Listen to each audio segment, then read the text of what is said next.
Pareho palang umattend sina Heart Evangelista at Pia Wurtzbach ng Milan Fashion Week. The venue must be big and the event, crowded kung kaya't hindi nag-cruise ang landas ng dalawang global fashion icons. Gayunpaman, ayaw patinag ang kanilang mga respective supporters. Ano pa nga ba kundi ang maglaitan at magparinigan? Ginawang contest ng mga ito kung sino ang nakaupo sa front row. Issue rin kung sino kina Heart at Pia ang mas may maraming invite sa mga Fashion Week. Umabot na nga sa puntong pati ang nirampang damit ni na Heart at Pia ay pinintasan. Ayon sa mga maka-Heart, nagmukha raw matrona si Pia sa kanyang outfit. As for Pia's supporters, awkward daw ang suot ni Heart na kita ang tuhod.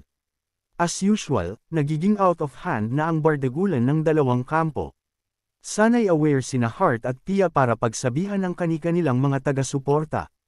Unless Heart and Pia are enjoying it themselves.